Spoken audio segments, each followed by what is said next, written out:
Welcome to The Author Next Door, where hosts Angela, Haas and Cassie Newell chat about the wild world of writing and publishing. Join them for weekly episodes and special monthly guests. Pull up a chair. The conversation starts now. Welcome to episode 12. I'm Angela Haas, and I'm here with my co-host, Cassie Newell, and this month we're talking all about marketing. Today, I want to talk about a hot take, about something that's been going on the last few weeks, starting February 28th with this boycott of Amazon. And there was a meta boycott May 4th that I start going around. And that got me to thinking, how do you keep going? How do you market in strange times, uncertain times, times when there's a lot of other noise? We're not here to talk about why people want to boycott Amazon, but I don't think people realize the amount of small businesses and indie authors who depend on that as a starting point. That's what I want to dive into today a little bit. How do you market during strange times or noisy times or during a political election when others don't want to be online? How do you keep going through all that? So first, I think it's a strategic choice of where you are in your business and how much investment you have total overall. So sorry, my strategic will come out really hard in this episode. But for me, for example, starting a brand new pen name, I wasn't about starting it during an election. Just wasn't going to happen. Mm-hmm. I would be the smallest ant in the ant pile. There would be so many more individuals in the genres that, have things that we're launching for the holidays, all this stuff to be heard. So I just looked at it as a time to start on social media and start building. That was my marketing choice. So I think you have to look at things a little bit in your planning and strategically. Now, when it comes to uncertain times, we know when elections are happening, we know when holidays are happening, those things, they don't move. But when disruptions happen in retailers or social media, because it just happened for TikTok as well, right? So I think you have to also make the strategic choice in your own way as to whether or not you clear the noise and continue forward and wait it out, or if you decide to jump to the new shiny, bright object, because there are a lot of shiny, bright objects out as a result of TikTok, for example, and discussions around the ban in the U.S. The U.S. is one of the largest reading book buying markets. So that was going to hurt hard. Right. It didn't matter if you were an author in the UK or in Canada or anywhere, because this is a prime market for you if it's an English speaking book that you have. So for me, I like to wait out the noise. There's always going to be noise, opinions about different retailers and opportunities. And I think as authors, strategically, I just have to remain flexible. I certainly open the door for some shiny new objects, and I'm looking at them. I also, there's comfortability in the older objects that have been around longer and that have proved time and time again to be worthwhile. So yeah, I think you really just have to make those decisions strategically for yourself. What do you think, Angela? I agree. I think the only business person you can control is yourself. And, I don't agree. I don't know. I get why people want to boycott things, but there's part of me that's thinking, if you cancel your cake, it doesn't really hurt Jeff Bezos. That's my opinion. I feel like there's so many worldwide users of Amazon that you may cancel your KU. It really isn't going to be a drop in the bucket for someone like that. And, there's a saying that's love the art, not the artist, or something like that, where you have to, that's not the right saying, but there is a saying about where you kind of have to look Yeah. beyond. Do I love Yeah. meta platforms and everything they stand for? No, I do not. I don't even like using it. I hate that I get distracted by reels when I'm just trying to check my analytics. But it's a necessary evil as part of this business, because the other thing we can't do as authors is put all our eggs in one basket. I know some people who the TikTok ban was going to be very devastating because that was their main platform. They put everything into it. Understandable. That's where you're finding the most success. There's nothing wrong with feeling that way. But I remember when Vine, which was owned, I believe it was owned by Twitter at the time, it was huge. It was like the first TikTok, and people were making money like crazy on that platform, and it went away. It just went away. They've just decided to do away with it. So how do you plan for that? You've always got to like hope for the best, plan for the worst. And I like to spread myself out a little bit so that if something goes haywire, or if we're really staying away from Facebook and Instagram because there's an election and there's other noise with something else, I just got to really hit my newsletter, or, be somewhere else, or maybe plan for a couple more in-person events. I think that's the important part, but I think you have to keep going, but it's easy to get discouraged, don't you think? And want to be like, ugh. Yeah. It's easy to get discouraged as a new author. And new pen name, where if you have been around for a while and you have your own store and you have your own capability of owning your IP outside of these systems, it's probably not as devastating to you. Right. And I think the lessons we're hearing kind of in our sophomore, junior years is that, once you have readership that is really interested in what you have to say in terms of your books and want them, that's the way to go, is to sell direct, right? Because you're not beholden to the rates of Amazon and other retailers. But let's not forget that Amazon also is huge, and KU is a huge bucket to find readership.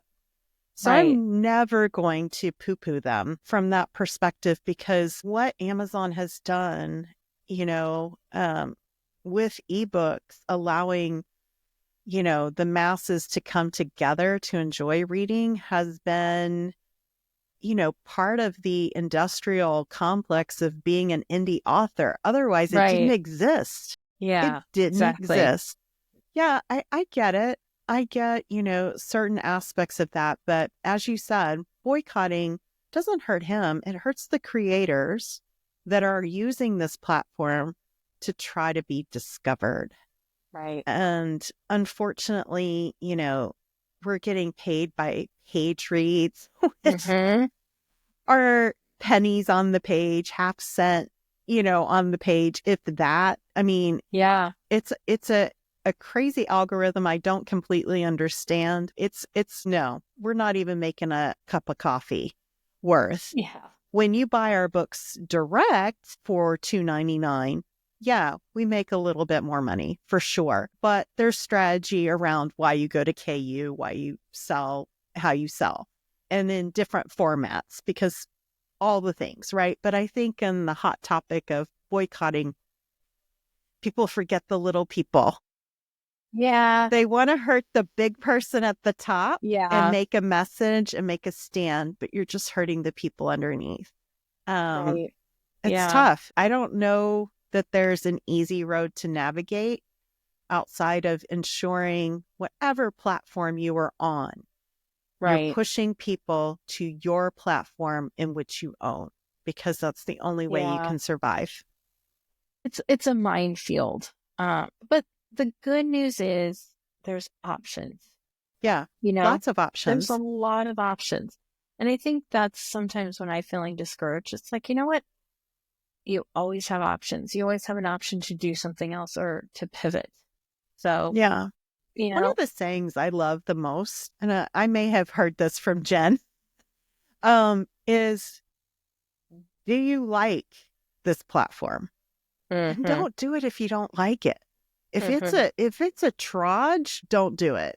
If you don't like it as a creator, as an author, and you gave it a fair shot, don't do Right. Right. because there's so many different types of platforms. If you feel that your share of voice isn't being heard and you need the socialization that social media provides, Right. find the one that fits you, Mm-hmm. you know, Mm-hmm. Yeah. Yeah. the best Totally. you can. So, for example, I'm on TikTok. You're not on TikTok. Mm-mm. See? Nope. No, I can't. I almost need someone to do it for me because I feel like it's going to be a huge distraction. And the amount of work you have to do prep wise, I'm just not there yet. I feel like, again, I want to keep producing. I'm in a producing year, but I want to keep writing, publishing. Then I'll probably look at like, okay, we talked about this a couple episodes ago, where maybe it's where you get 10 books out, and then you finally start to see some return. But so Right. that's my goal. I got to get 10 books out, and any marketing I do is great, but I've got to focus my time, energy, and money on making products to sell. Right. Right. Agreed. I think the strategy has to be personal. And I think when it comes to the hot topic of, social media coming, going, changing, whatever that is, I think you have to be flexible in your strategy. Yeah. That's Have the a only way plan you B. survive it. Yeah. Gotta have a plan B. What if they do ban TikTok? Although I don't think it'll ever be an outright ban. I think there's going to be some gazillionaire in the United States that wants to buy it, get their hands on it. I mean, it's never going to be an outright ban. I don't believe. But what if it is? What if it goes away?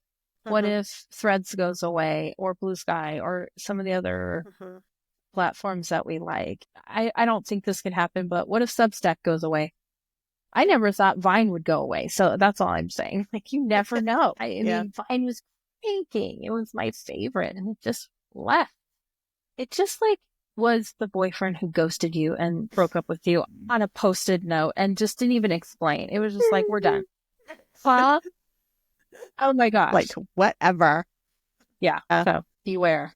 Yeah. No easy answer in times of turmoil. But I think if you stay true to your course and just wait it out as it happens, don't get too knee jerky. Yeah. Well, and also if you need a break from the noise, take a break. Yeah. You know what? If it's for your mental health, the world won't stop. Your readers won't leave you if you don't post for a couple of weeks. If you truly need time away from these platforms, or you schedule a few things and turn it off, that's okay too. It's not going to be the end of your business. Yeah. Agreed. Yeah. So what about personal updates? What do you got going on? Oh gosh. So book 3 has launched, which is crazy. So, What getting about ready book 4? Getting ready for art. Yeah, because it launches April 15th. Yeah. Yeah. Pretty darn cool. Yeah. Crazy. That's great. But I'm so excited because this wraps up the first series in my short romances for Sweetheart, Scones, and Stories. Love all my S's, but it was important to have it named that way. Yeah. This is so great. What about So you? cool. What are your personal updates? I just have the sequel to My Plus One Equals You, the heartbeat equation, massiness, even though I'm terrible at math and I hate math, that's in production. So hopefully get that out by the end of the year. So we'll see. But That's been awesome. fun. Yeah. All right. I love knowing all the super secret stuff about it. Okay. All right. Our table topic. If one of your friends needed to move in for a year, who would you like it to be? Put this on the spot. Well, Angela, you of course could move in. Be careful. Who knows where I will be living at the time, but yeah, you could be here. I won't be here, but yeah. Oh, yeah, actually, my best friend Bonnie, she could easily move in with me too. So, like, I'm pretty easy to live with, actually. Yeah. Yeah, I don't require much. As I long would, as you pick up after yourself, right, if you can cook, I will clean, vice versa. That's right. kind of the rules in our house. But like, I am not picking up after people all the time. That wears me slit. Yeah. Yeah, So, exactly. yeah. I would say my friend Debbie DeBella, she was my college roommate. So we already lived together for a year. So, and my gosh, I would raid her closet. I wouldn't really do anything with it, but I loved just like wearing her high heels around the house like I was 12. She just had like the best taste in clothes, fashion. She was amazing. And so she could move in with me because we already did it and just be like college. So, Yeah. That'd yeah. be awesome. Fun. Well, thank you everyone for listening. If you have a second, please subscribe or leave us a review wherever you listen. It just really helps us with visibility, and comment on our YouTube and let us know if there's any topics that you are interested in. We'd love to hear from you as always. And next week we are talking with Amy Van Sant, who is the list builder extraordinaire. She writes in multiple genres. I've worked with her over the course of the last couple of years, and she's amazing. So really looking forward to that. Until then, keep writing, keep doing, keep going. We'll see ya. Thanks for joining today's episode of The Author Next Door. Be sure to like, follow, and tell us your thoughts of this week's episode. Angela and Cassie would love to hear from you.